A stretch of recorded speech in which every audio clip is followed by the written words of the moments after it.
बोलिए श्रीमद् भागवत महापुराण की। भगवान की तो जयकारा हुई और कोई भी लगानी पड़े। आज तो शायद मुश्किल है कि लगानी पड़े, नहीं लगानी पड़े, पर लगाई दे, उनको भी आज प्रसन्न कर ही ले एक बार, तो उनकी भी जयकारा। बोलिए योग निद्रा देवी की जय। लगाने का एक कारण है ना, भगवान राम का वरदान मिला है कि जहाँ कथा हो रही हो, जहाँ सत्संग चल रहा हो, जहाँ रामायण कीर्तन भजन हो रहा हो, वहां जाकर के बैठ और हरि नाम की कथा को श्रवण कर और पुण्य की भागी बन। इसलिए उनकी जयकारा आवश्यक है। कारण कि क्या मालूम कौन से भक्त के हृदय में बैठ जाए और सारी कथा का पुण्य वो लेकर के चली जाए, तो इसलिए उनकी जयकारा जरूरी है। तो वह एक कोने में आराम से बैठ करके कथा को श्रवण करेगी और चली जाएगी, और कहीं भक्त के हृदय में बैठ गई तो वो तो पुण्य लेकर के जा रही, वो भक्त का भी पुण्य लेकर के चली जाएगी। केशवाय नमः, माधवाय नमः, श्री गोविंदाय नमो नमः। तो हाँ जी, कल कथा को विश्राम कहाँ दिया था, आपसे पूछ रहा हूं आज। राधे राधे। बोलिए गोपाल कृष्ण भगवान की जय हो। चलो ठीक है, कोई बात नहीं। कहाँ दिया था विश्राम कल? अरे फिर तो वही बात हो गई, वो दो मूर्ति पीतल वाली। हाँ, राधे राधे। बोलिए गोपाल कृष्ण भगवान की जय। सुदामा की परम मित्रता का वर्णन किया। आज आगे सुखदेव जी महाराज राजा परीक्षित से कहते हैं समय अधिक हो चुका, इसलिए कथा को भी मैं थोड़ा जल्दी जल्दी कहूंगा। सुदामा जी की कथा को श्रवण करके सुखदेव जी महाराज ने राजा परीक्षित से कहा, राजन, भगवान का मुख्य भोजन है अभिमान। जिसको अभिमान हो जाता है, भगवान को भूख बड़ी जोरों की लग जाती है। क्यों? कि इनका भोजन ही है अभिमान। जिसे अभिमान हुआ, भगवान झट पहुंच जाते हैं। और अभिमान किसे हुआ? संतति का वर्णन बताया था कल कि भगवान की पुत्र कितने हैं और यादव परिवार की संख्या क्या है, कितने हैं? 1,61,080। और उसके बाद संतति वर्णन तो 51 करोड़ का यादव परिवार। तो अब यादव परिवार को अभिमान हो गया, कौन सा? कि हम भगवान कृष्ण के पुत्र हैं, कृष्ण के भाई हैं, कृष्ण के रिश्तेदार हैं।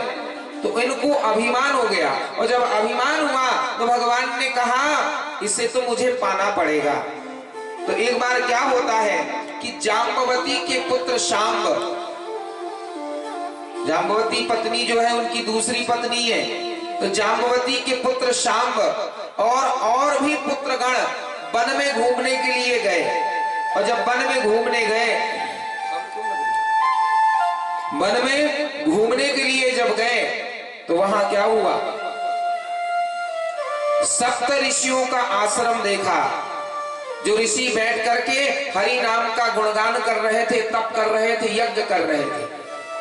उनको देख करके ये भगवान के जो पुत्र थे ना, इनके मन में एक बात याद आई। कौन सी? कि आज इनसे पूछा जाए, हमने ऐसा सुना है कि ये ऋषि महात्मा वर्तमान, भूतकाल और भविष्य काल सब जान लेते हैं। तो इनकी परीक्षा ली जाए कि वास्तव में ये सब जानते हैं या नहीं जानते। कि वैसे ही इन्होंने दाढ़ी बढ़ा ली, जटाएं बढ़ा ली और बैठ करके माला जपते हैं, जानकारी तो ले, परीक्षा तो ले। तो इन्होंने क्या किया? शांब नाम का जो भगवान का पुत्र था, उसको स्त्री भेष के वस्त्र पहनाए, और स्त्री भेष के वस्त्र पहनाने के बाद में उसके पेट में, उदर में कपड़ों को बांध दिया, जिससे ऐसी लगे वो स्त्री कि गर्भवती है।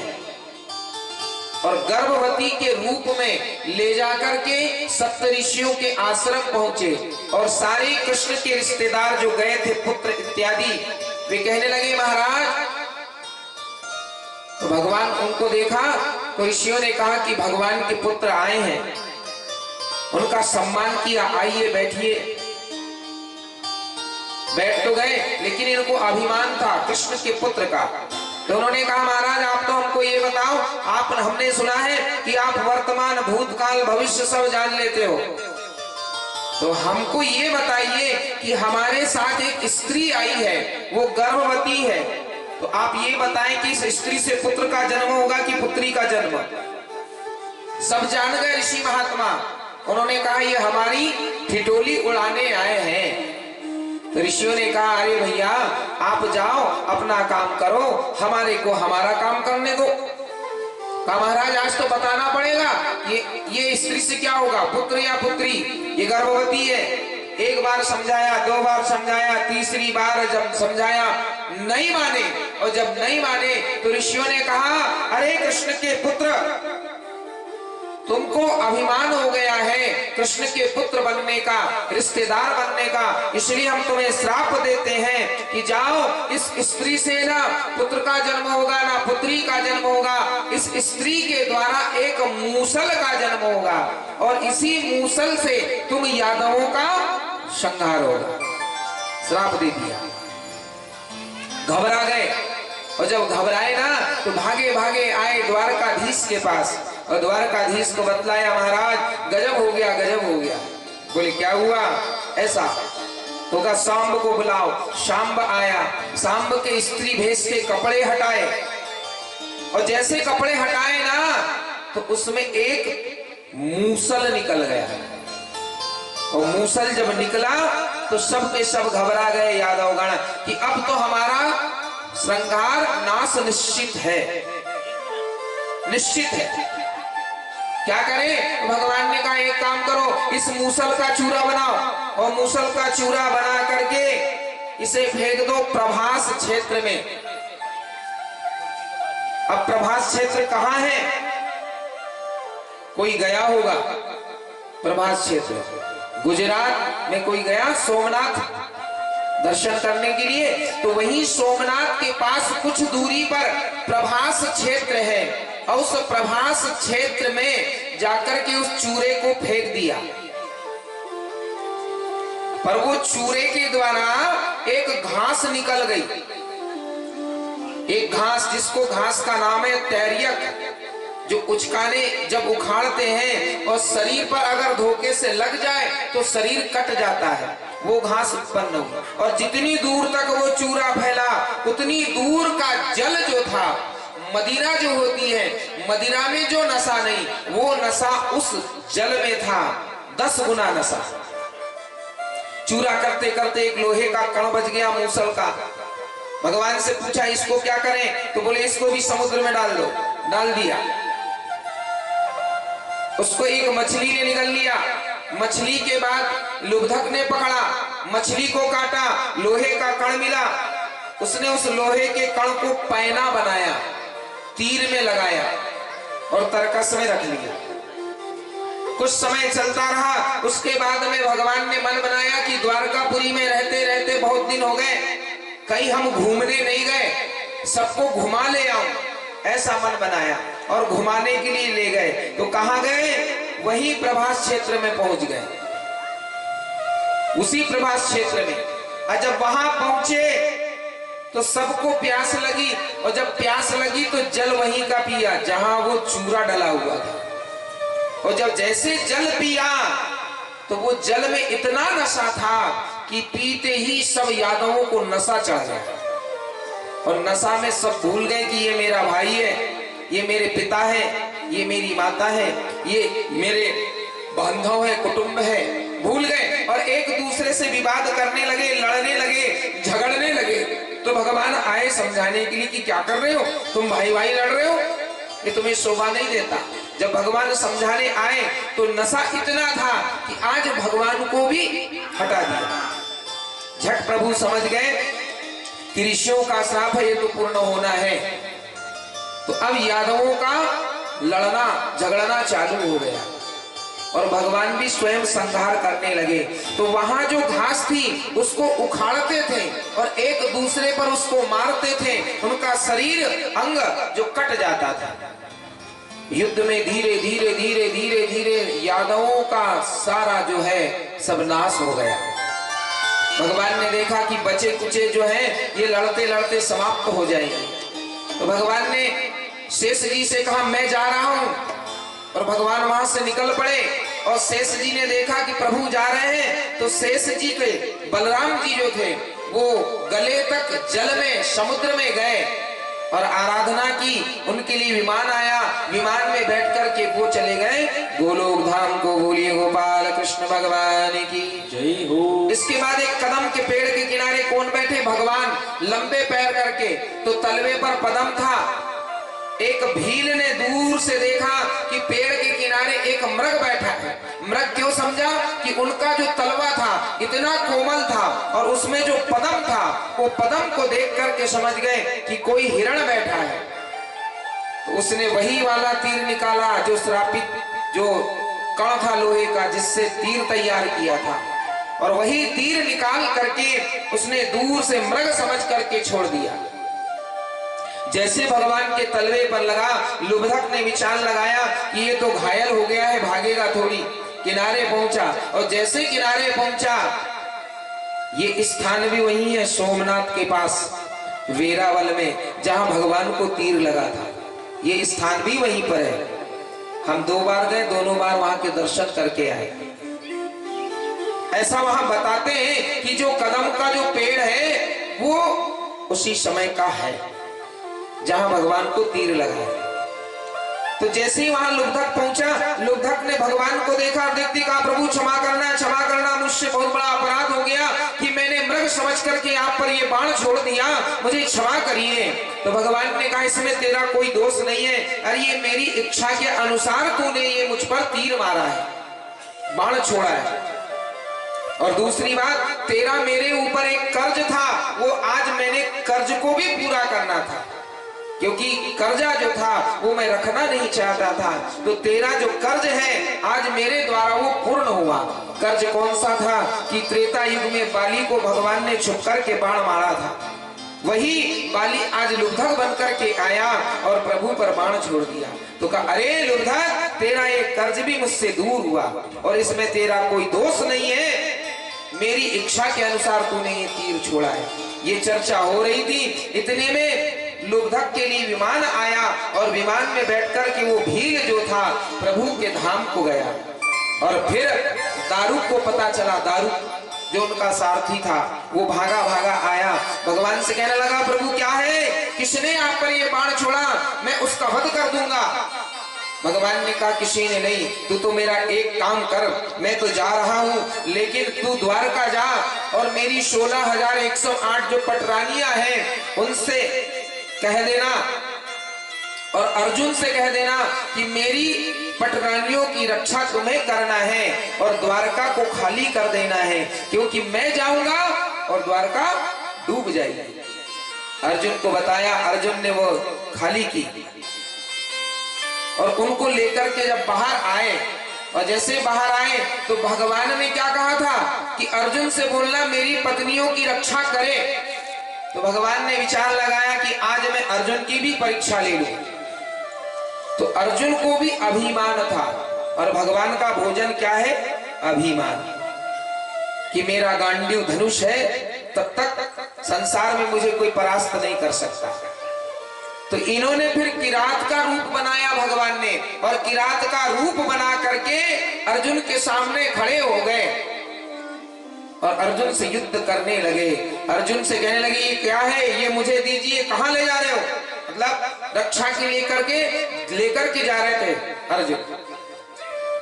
कहा आप कौन? का जो तुम्हारे साथ में ये सुकुमारियां हैं इनको लेने आया हो। का कदापि नहीं, इनकी रक्षा का काम मुझे प्रभु ने सौंपा है। तो युद्ध हुआ और युद्ध में आज उनका गांडीव धनुष नहीं चला, और जब नहीं चला तो फिर भगवान से प्रार्थना करने लगा प्रभु आज क्या है, और अभिमान चूर चूर हो गया। समझ में आ गई कि जब तक मेरे साथ मेरे प्रभु थे तब तक यह गांडीव धनुष था, आज वो नहीं तो ये भी नहीं है। क्षमा याचना की, तब आज प्रभु ने फिर उनको दर्शन दिए और फिर बाद में भगवान के लिए विमान आया और विमान में बैठ करके वो गोलोक धाम को चले गए। बोलिए गोपाल कृष्ण भगवान की जय हो। इस तरह सुखदेव जी महाराज कहते हैं, राजन श्रीमद् भागवत महापुराण में भगवान का गोलोक धाम गमन होता है और तुम्हारे बड़े सौभाग्य कि जिस कथा को तुमने श्रवण किया ये देवताओं को भी दुर्लभ नहीं थी। देवताओं ने बार बार कहा था कि ये कथा हमें सुना दो, कथा सुना दो, कथा सुना दो। राजा परीक्षित ने कहा, सुखदेव जी ने कहा सुना तो दूंगा, तो उन्होंने कहा सुनाओगे तो दक्षिणा दूंगा, अमृत का घड़ा। और जैसे दक्षिणा का नाम आया, सुखदेव जी महाराज ने कहा भैया तुम्हारे भाग्य में कथा नहीं है। बोले क्यों? अरे तुम कथा के बदले मुझे दक्षिणा दोगे, लेन देन की बात कर रहे हो तो तुम कथा नहीं सुन पाओगे, तुम कथा नहीं श्रवण कर पाओगे क्योंकि तुम्हारे भाग्य में है नहीं। और जहां लेन देन की बात आ गई वो कथा श्रवण की योग्य नहीं है, इसलिए मैं तुम्हारे भाग्य में है नहीं तो नहीं सुनाऊंगा। देवताओं ने कहा महाराज अरे अमृत का घड़ा और इसको ठुकरा रहे हो एक छोटी सी पुराण के लिए। हमने कहा आप भटक रहे हो, घूम रहे हो तो सुना दो, इसलिए हमने कहा आपके पास आए और आप इस पुराण का घमंड कर रहे हो, अभिमान, ये अमृत का घड़ा ठुकरा रहे हो। उसी समय सुखदेव जी महाराज ने कहा तुम्हारे लिए अमृत का घड़ा होगा और मेरे लिए अमृत है ये श्रीमद् भागवत महापुराण। परीक्षा की बात आई तो एक पलड़े पर पुराण को रख दिया और एक पलड़े पर अमृत और देवताओं ने सारा धन इकट्ठा कर दिया, पर भागवत जी के पलड़े को देवताओं का धन सोना चांदी अमृत हिला भी नहीं पाए। और जब हिला भी नहीं पाए तब देवताओं को समझा कि ये पुराण नहीं है, साक्षात श्री कृष्ण है, साक्षात श्री नारायण है। तो राजा सुखदेव जी से कहने लगे महाराज क्षमा कर देना, आप जिस रूप से कथा सुनाना चाहते हो सुना दो, लेकिन ये भागवत जी हमें सुना दो। तो सुखदेव जी महाराज ने कहा मैं कदापि नहीं सुनाऊंगा, जिसके भाग्य में ये कथा होगी उसको श्रवण कराऊंगा। और ये भाग्य में किसके थी? किसके थी? राजा परीक्षित के भाग्य में थी। और यही राजा परीक्षित का भाग्य जो सुखदेव जी महाराज ने कथा श्रवण कराई और उनको आवागमन चक्र से मुक्ति मिली। और उसके बाद हमारे बड़े सौभाग्य कि जो देवताओं को दुर्लभ नहीं थी कथा, वह हमारे भाग्य में कथा श्रवण करने का अवसर प्राप्त हुआ। बोलिए गोपाल कृष्ण भगवान की जय हो। इस तरह सुखदेव जी महाराज कथा को पूर्णतः राजा परीक्षित को श्रवण कराते हैं और श्रवण कराने के बाद में राजा परीक्षित हाथ जोड़ करके कहते हैं महाराज मैं तो यही सोच रहा था कि मेरे 7 दिन कैसे बीतेंगे, 7 दिन कैसे बीतेंगे, लेकिन आपके आगमन से मेरे 7 दिन का पता ही नहीं चला। और मेरा जो हृदय है ना वो अब रोम रोम हरि के नाम में बस गया। और हाथ जोड़कर कहने लगे राजा परीक्षित कि प्रेम जब अनंत हो गया, रोम रोम संत हो गया। प्रेम जब अनंत हो गया, रोम रोम संत हो गया। प्रेम जब अनंत हो गया, रोम रोम संत हो गया। प्रेम जब अनंत हो गया, रोम रोम संत हो गया। छाई हरियाली समस्त रोम रोम में, छाई हरियाली समस्त रोम रोम में, जगते हैं राम सिया व्यापक जो रोम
पुराण का पूजन करके राजा परीक्षित सुखदेव जी महाराज की विदाई करते हैं। बोलिए सुखदेव जी महाराज की जय हो। अब सूत जी महाराज कहते हैं, यहाँ तो सुखदेव जी महाराज तक की बात आई, अब सूत जी महाराज कहते हैं कि राजा परीक्षित को तक्षक नाग डसने आता है। कैसे कि श्रृंगी ऋषि का श्राप था, आज पूर्ण होना है, तो तक्षक नाम का नाग जा रहा है। और इधर राजा परीक्षित के पुत्र जन्मेजय ने ऐसी व्यवस्था बनाई थी कि मेरे पिता के पास तक्षक पहुंच ना पाए, ऐसी व्यवस्था बनाई थी। और तक्षक का मिलना हो जाता है रास्ते में कश्यप ब्राह्मण के साथ। कश्यप ब्राह्मण से पूछा आप कहाँ जा रहे हो? बोले मैं किसी के प्राण बचाने। ब्राह्मण ने पूछा आप कहाँ? मैं किसी के प्राण लेने जा रहा हूँ। बोले ये विचित्र घटना है, तुम लेने जा रहे हो और मैं बचाने जा रहा हूँ, किसके? तक्षक ने पूछा। तो ब्राह्मण ने कहा मैं राजा परीक्षित के प्राण बचाने जा रहा हूँ। तक्षक जोर जोर से हंसने लगा, ऐसा हो ही नहीं सकता, अरे जिसके तू प्राण बचाने जा रहा है उसके मैं उसको डसने जा रहा हूँ, और जिसको मैं डस दूं उसको कोई बचा नहीं सकता। ब्राह्मण ने कहा आप अपना काम करिए, मैं मेरा काम करूंगा। मानने को तैयार नहीं। तक्षक ने कहा एक बात है, परीक्षा हो जाए। कश्यप ब्राह्मण ने कहा हो जाए। तक्षक ने हरे भरे आम के पेड़ को डस दिया, राख ही राख हो गई। उस राख को देख करके तक्षक हंसने लगा, बता इसको, वैसे ही करके बता।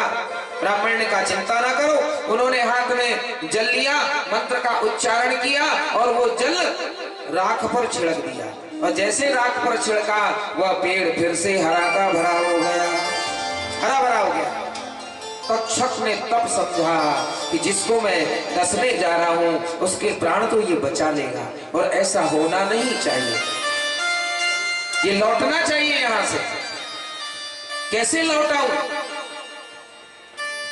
और ये क्या चाह रहे थे कि मैं जाऊंगा तो प्राण भी बच जाएंगे और मुझे धन भी मिल जाएगा और मेरा नाम संसार में हो जाएगा। तब उसी समय तक्षक ने कहा भैया तो यहीं से लौट जाना। कहा ना मैं नहीं लौटने वाला। तब तक्षक ने अपनी माया फैलाई, कौन सी? कि धन को वहां प्रकट किया। तक्षक नाग जो था उसने धन प्रकट किया, और जैसे धन को देखा कश्यप ब्राह्मण ने तो आधा मन उधर से धन पर चला गया। मतलब ब्राह्मण को लोभ दिखाया, ब्राह्मण को लोभ दिखाया। उस लोभ को देख करके कश्यप ब्राह्मण धन के पास पहुंच गया, और जैसे धन के पास पहुंचा, आहा इतना सारा धन। तक्षक ने कहा भैया क्या है? बोले महाराज ये धन कहां से? क्यों तुमको चाहिए क्या? तक्षक ने कहा तुमको चाहिए क्या? तो धन को देख करके ब्राह्मण के मन में लोभ आ गया। और कहते भी हैं कि ब्राह्मण बड़ा लोभी होता है ना? ब्राह्मण बड़ा लोभी होता है। तो जैसे धन को देखा तक्षक ने कहा ये धन तुम्हें चाहिए क्या? तो उसने ब्राह्मण ने सोचा कि मैं वहां जाऊंगा, बचाऊंगा, अब वहां धन मुझे कितना मिल जाए कितना नहीं, गरीब हूं लेकिन यहाँ तो बिना मेहनत का धन मिल रहा है, और ये बोल रहा है कि जगह चाहिए तो ले जा लो। तो कहा सच में भैया ये धन मेरा है? बोले ले जाना अगर तू ले जाता है, लेकिन सुन ये धन ले जाएगा तो फिर तुझे वापस ही घर जाना पड़ेगा। कहा ठीक है, जब बिना मेहनत का मिल रहा है। तो कश्यप ब्राह्मण ने धन को बटोरा और वो तो चले गए, और इधर तक्षक नाग वहां पहुंचा, और जैसे वहां पहुंचा तो वहां ऐसी व्यवस्था थी कि जाने के लिए रास्ता नहीं। तब एक माली टुकनिया में माला लेकर के जा रहा था, उसी टुकनिया में छोटा सा रूप बनाया और बैठ करके चला गया। और जैसे माली ने माला डालते ही तक्षक उसमें से बाहर आया और राजा परीक्षित को डस दिया। माला डली और इधर डसना हुआ और राजा परीक्षित का गिरना हुआ। पर राजा परीक्षित को उस मरने का भय नहीं था। भय कौन सा था? कि मेरे द्वारा जो पाप हुआ है उस पाप का दंड मुझे जितनी जल्दी हो सके उतनी जल्दी मिल जाए। और सुखदेव जी की विदाई करने के बाद राजा परीक्षित बैठे थे रास्ता देखने के लिए कि मेरे पास जल्दी से तक्षक आ जाए और मुझे डस ले। तक्षक का एक डसने का बहाना था, लेकिन राजा परीक्षित को कथा श्रवण करके मोक्ष तो वैसे ही मिल गया था। और जैसे पृथ्वी पर गिरे, जन्मेजय ने देखा कि मेरे पिता अचानक गिरे कैसे, तो नजर गई तक्षक पर। आ गया तक्षक, डस दिया मेरे पिता का गोविंदाय नमो नमः। तो जन्मेजय को क्रोध आया और जन्मेजय ने सर्प यज्ञ कराया कि मेरे पिता को जिसने डसा है उसको यज्ञ में भस्म कर दो। एक एक करके सर्प गिरने लगे, ब्राह्मण मंत्र बोलते जाते गिरते जाते, पर तक्षक छुप गया, आया नहीं। तो इंद्र के सिंहासन में छुपा था। जन्मेजय ने कहा मेरे पिता को जिसने मारा वो कहाँ है? बोले इंद्र के सिंहासन में बैठा है, इंद्र को बुला लो। तो इंद्र का नाम लिया, तक्षक का नाम लिया। इंद्र और तक्षक यज्ञ में गिरने आ रहे हैं। उसी समय इंद्र ने बृहस्पति देव की आराधना की और तक्षक ने तक्षक ने आस्तिक मुनि की आराधना की। दोनों आए और दोनों ने आकर के जन्मेजय से कहा राजा ये क्या कर रहे हो? कहा तक्षक का वध करना है, जलाना है। तब कहा राजन देखो जिसका जन्म हुआ है उसका मरना निश्चित है, कोई आज तो कोई कल। और तेरे पिता के लिए तू ऐसा कर रहा है? अरे तेरे पिता का तो वैसे ही मोक्ष हो गया, आवागमन चक्र से मुक्ति हो गई, तू तक्षक को दोषी बना रहा है। तक्षक दोषी नहीं है, तक्षक तो एक वो है क्या कि श्राप दिया, उस श्राप को पूरा करने के लिए तक्षक को आना पड़ा। श्रृंगी ऋषि ने श्राप दिया है, उसमें उनको आना पड़ा। तक्षक तो एक माध्यम है। हे राजन जिसका जन्म हुआ उसका मरना निश्चित है। ये यज्ञ बंद कर और अपने पिता का क्रियाकर्म कर। ये यज्ञ से तुझे कुछ नहीं मिलने वाला, अपने पिता का कर्म कर, क्योंकि पिता का मोक्ष वैसे ही हो गया है। समझाने पर यज्ञ को रोक दिया। तब आस्तिक मुनि पर तक्षक नाग बड़ा प्रसन्न हो जाता है।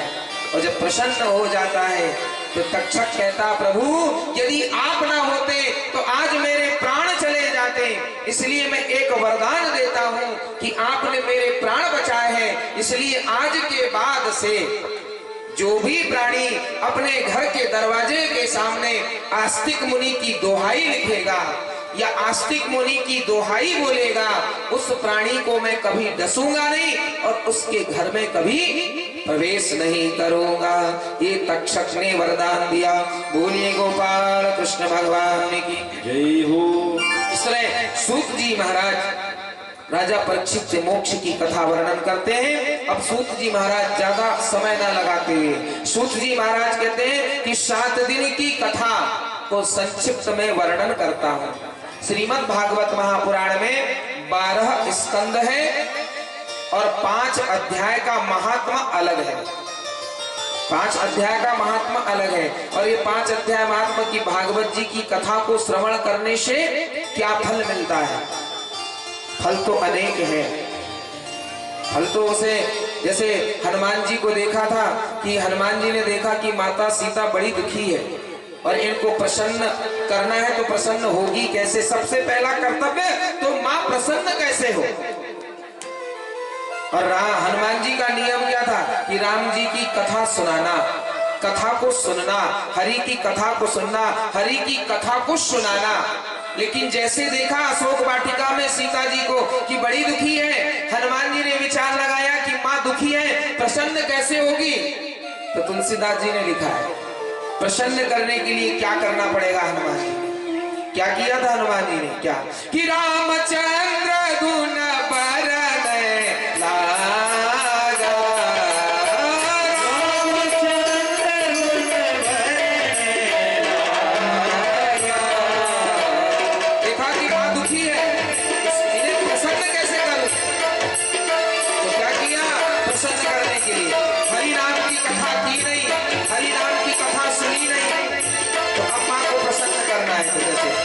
और जैसे इन्होंने क्या कहा रामचंद्र गुण बरने लगा, और जैसे बरने लगा कहा उधर क्या हुआ सीता जी का? अरे सोना चाहिए सीता कर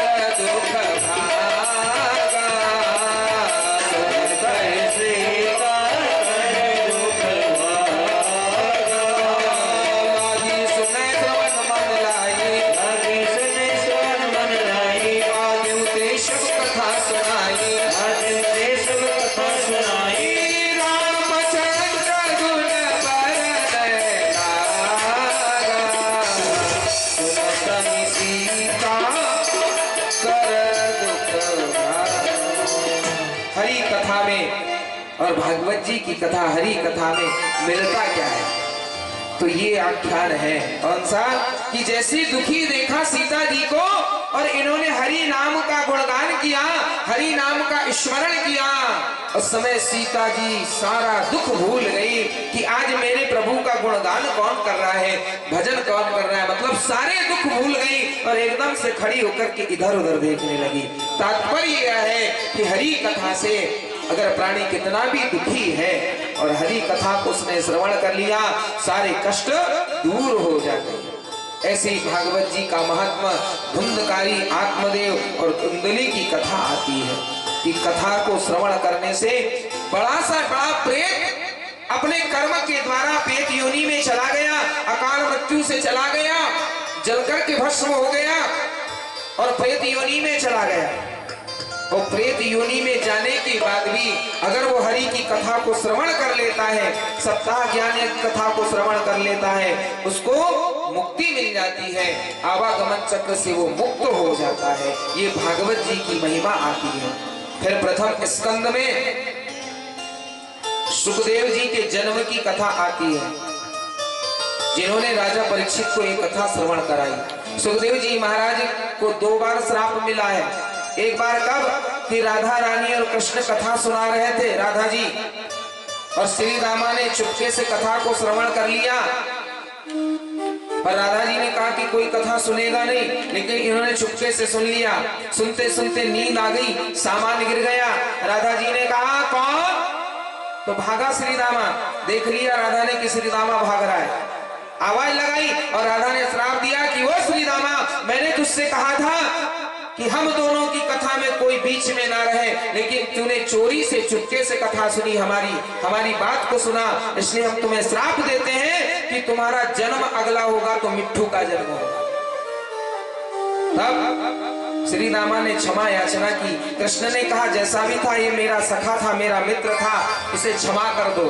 तो राधा जी प्रसन्न भी हो गई और राधा जी ने प्रसन्न होकर के कहा क्या कि मैंने श्राप तो दे दिया, श्राप तो पूर्ण होना है, लेकिन मैं इस श्री रामा को वरदान भी देती हूँ कि जब मिट्ठू का जन्म होगा उसके बाद भी यही सूक हरि नाम की कथा को श्रवण करेगा और अगला जन्म इसका होगा सुखदेव के रूप में, और यही सुखदेव सारी पृथ्वी में इस कथा को श्रवण कराएंगे। बोलिए सुखदेव जी महाराज की जय हो। इस तरह सुखदेव जन्म की कथा आती है। इसके बाद में राजा परीक्षित का राज्य, पांडवों का स्वर्गारोहण और राजा परीक्षित को श्राप मिला श्रृंगी ऋषि के द्वारा और सुखदेव जी महाराज का आगमन। द्वितीय स्कंद में सृष्टि की उत्पत्ति और गृहस्थ जीवन को पालन। भागवत जी में बताया है कि गृहस्थ जीवन से बढ़कर के कोई जीवन है ही नहीं। और कर्दम जी से ब्रह्मा जी ने कहा था कि शादी करो, तो कर्दम जी ने कहा था कि मुझे शादी नहीं करना, जो हरि नाम जब करना है तब करना है, मेरे भाइयों ने किया मैं वो करूंगा। लेकिन कर्दम जी ने जब बूढ़ी अवस्था में चले गए और पृथ्वी पर प्राणियों को देखा, गृहस्थ वाले को, और जैसे गृहस्थ वाले को देखा, देखते ही कर्दम जी के मन बन गया कि मैं भी शादी करूंगा। क्यों कि गृहस्थी में जो आनंद है, परिवार में जो आनंद है, जो सुख है, वो इसमें नहीं है। और बुढ़ापे के समय में तप किया, भगवान विष्णु ने वरदान दिया और इनकी शादी हुई और इन्होंने गृहस्थी को अपनाया। तो बताया गया है कि गृहस्थ जीवन में रहकर में ही हरि नाम को कभी न भूले, हरि नाम करता रहे, किसी भी रूप में हो हरि के नाम को जपता रहे। तो ये गृहस्थ जीवन भागवत जी में सबसे बड़ा बताया है। तो कर्दम जी की कथा आती है। फिर तीसरा स्कंद लगता है, इस तीसरे स्कंद में ध्रुव चरित की कथा आती है। चौथे स्कंद में 3 भरत है ना, एक दुष्यंत शकुंतला के पुत्र भरत, एक कैकेयी के पुत्र भरत और एक ऋषभदेव के पुत्र भरत, जो भागवत जी में है। इन्होंने ऐसा कार्य किया कि इस देश का नाम अजनाभथा भारतवर्ष पड़ गया। ऐसे भरत की कथा आती है। 5वें स्कंद में नाम संकीर्तन, नाम की महिमा का वर्णन आता है। हम अपने पुत्र का या कुटुंब संबंधी नाम रखते हैं तो कैसे? नारायण, दामोदर, मुरलीधर, वासुदेव। क्यों? मनुष्य चाहता है कि मेरा जीवन अभी क्या है, अभी कौन सा है? बचपन का समय खेल कूद में, फिर थोड़े बड़े हुए तो पढ़ाई लिखाई, फिर और आयु बढ़ी तो का शादी। कहा कि भगवान का नाम ले ले, भगवान का नाम ले ले, भगवान का नाम ले ले। का अभी थोड़ी लेना है। ऐसा हमने सुना है कि अंतिम समय जब आ जाता है और अंतिम समय आने के बाद में एक बार प्राण गले तक आए और एक बार हमने राम का नाम ले लिया तो हमारा उद्धार हो जाता है, आवागमन चक्र से मुक्ति हो जाती है। लेकिन तुलसीदास जी ने लिखा है कि अंतिम समय के नाम पर अगर रहे तो अंतिम समय ये नाम आता ही नहीं है। लिखा तुलसीदास जी ने, अरे जन्म जन्म मुनि जतन कराई, काल कहि राम न पाई। जन्म जन्म मुनि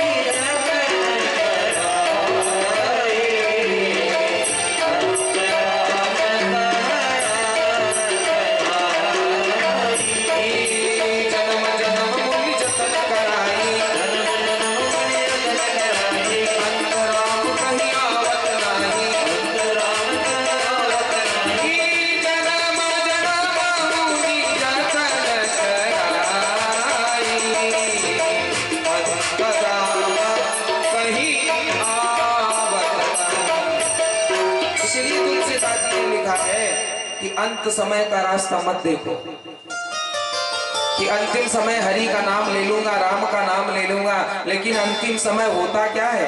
अंतिम समय जब प्राण गले तक आ जाते हैं ना तो कुटुंब वाले, परिवार वाले बार बार याद दिलाते हैं कि सब त्यागो और राम का नाम लो। लेकिन वो मरने वाला प्राणी उस समय यही बोलता है, भैया किसी भी तरह से मेरे प्राण बचाओ। राम का नाम वो नहीं ले पाता, बार बार कहता है कोई आ जाए मेरा संबंधी, कोई मेरा नाती आ जाए, या मेरी कोई बहू आ जाए, या कोई आ जाए जो मेरे इस समय प्राण बचा ले। और वो बार बार याद दिलाते कि राम का नाम लो, राम का नाम लो।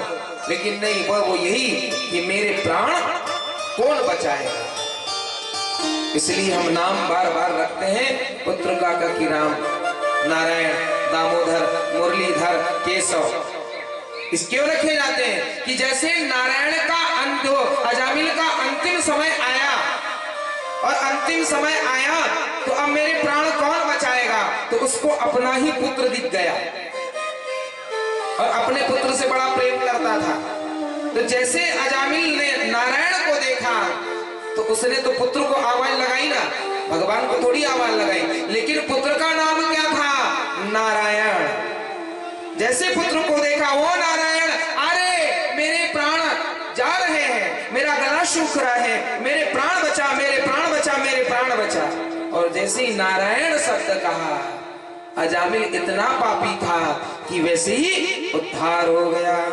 इसलिए अजामिल नाम महिमा की कथा पंचम स्कंद में आती है। षष्ठम स्कंद में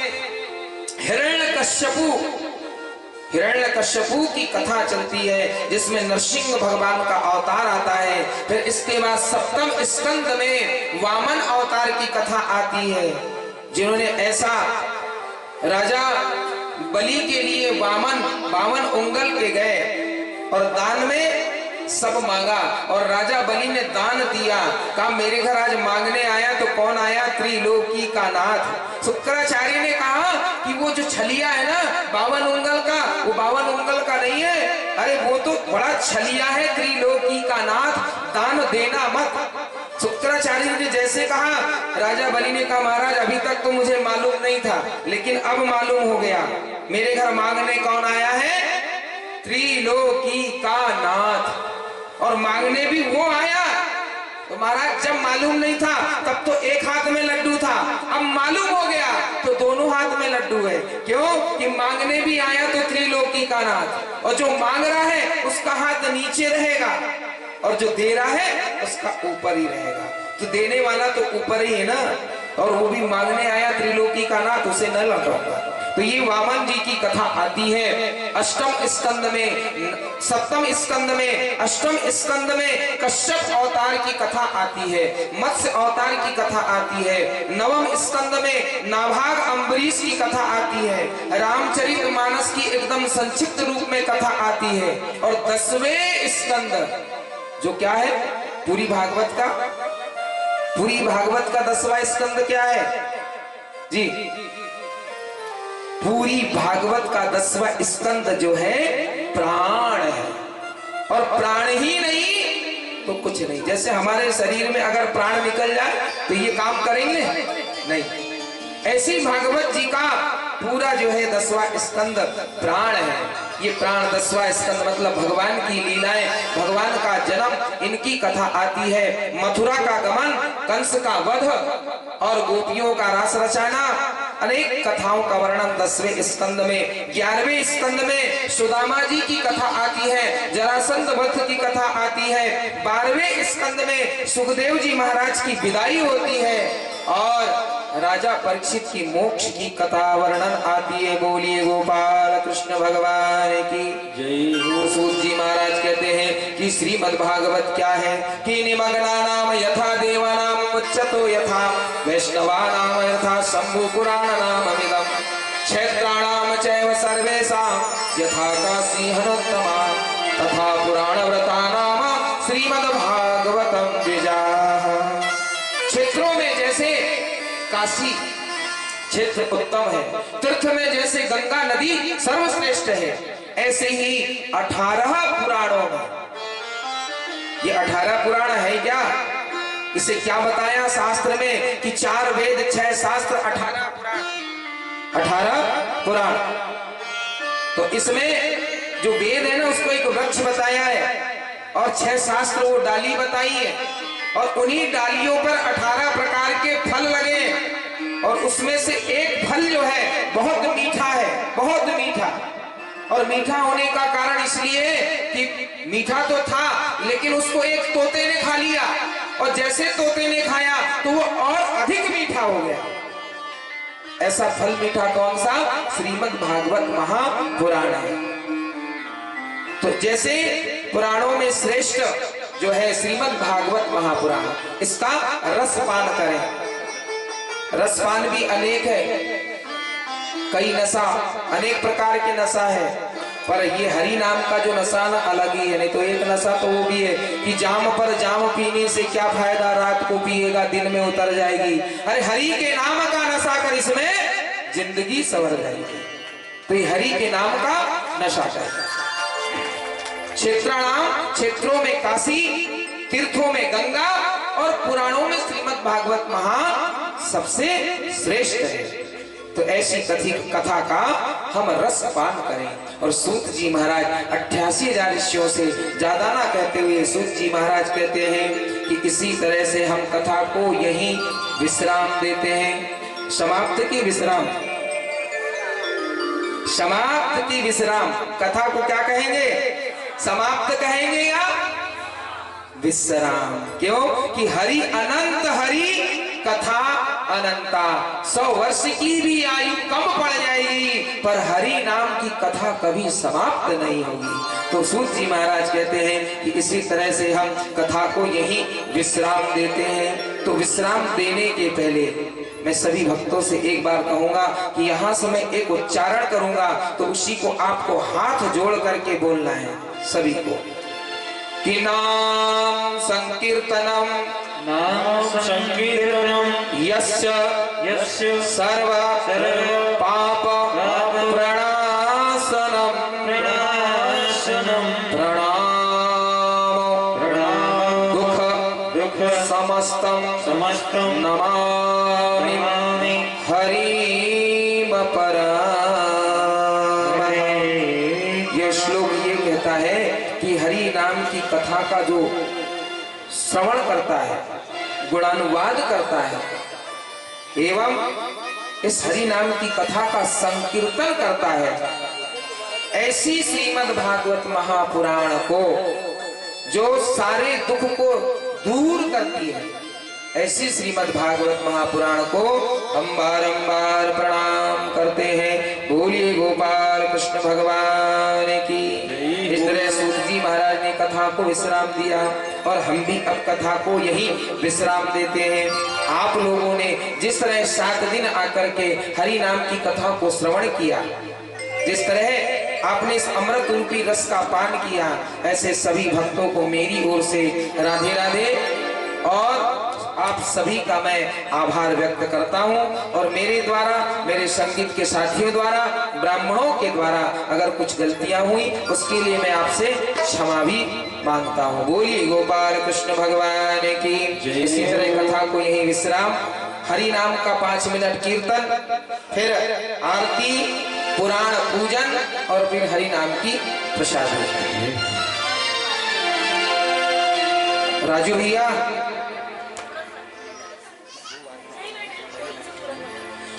आइए ताली बजाते हुए। अरे जय नंद लाला जय गोपाला, जय नंद लाला जय गोपाला, जय गोविंदा मन भजले हरि का प्यारा नाम है।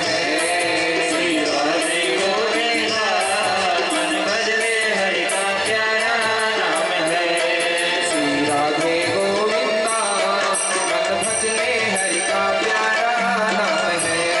श्री राधे गोविंदा मन भजले हरि का प्यारा नाम है। गोपाला हरि का प्यारा नाम है, नंदलाला हरि का प्यारा नाम है। गोपाला हरि का प्यारा नाम है, लाला हरि का प्यारा नाम है। श्री राधे गोविंदा मन भजले हरि का प्यारा नाम है। श्री राधे गोविंदा थोड़ा तालियों के साथ हरि का प्यारा नाम है।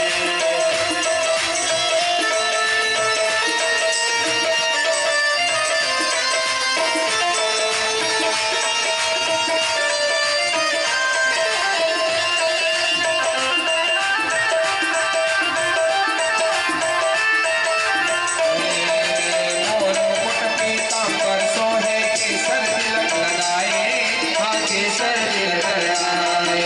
मोर मुकुट पीतांबर शोभे, केसर तिलक लगाए, केसर तिलक लगाए। वृंदावन की कुंज गलिन में, वृंदावन की कुंज गलिन में सबको नाच नचाए, सबको नाच नचाए। श्री राधे गोविंदा मन भजले हरि का प्यारा नाम है। श्री राधे गोविंदा मन भजले हरि का प्यारा नाम है। गोपाला हरि का प्यारा नाम है, नंदलाला हरि का प्यारा नाम है। गोपाला हरि का प्यारा नाम है, नंदलाला हरि का प्यारा नाम है। श्री राधे गोविंदा मन भजले हरि का प्यारा नाम है।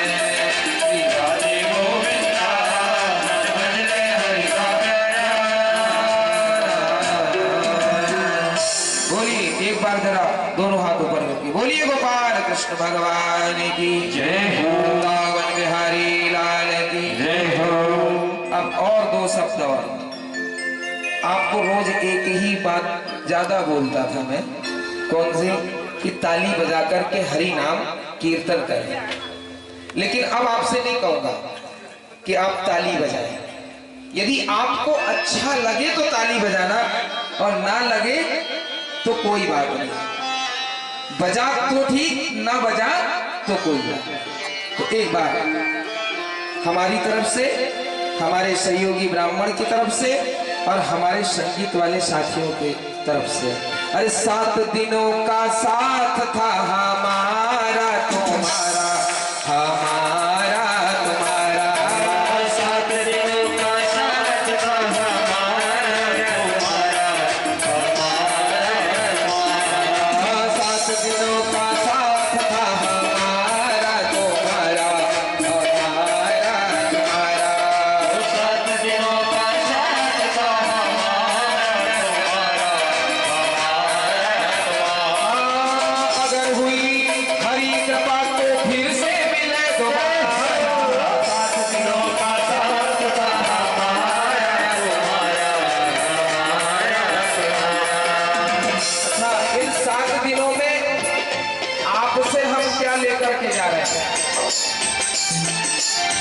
हमारे साथ जो याद जा रही है इन सभी के साथ में आपके लिए आपकी जो याद जा रही है वो क्या है?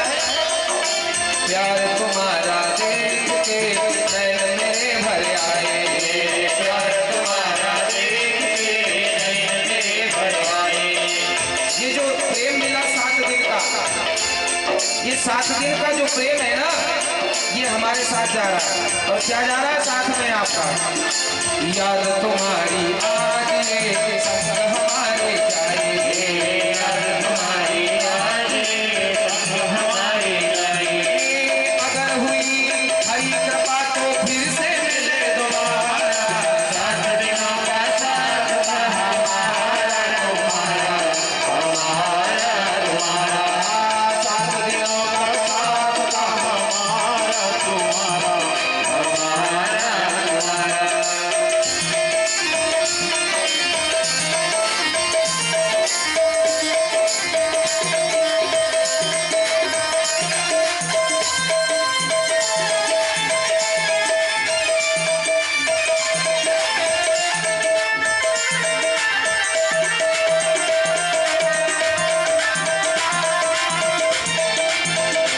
और आगे कहना है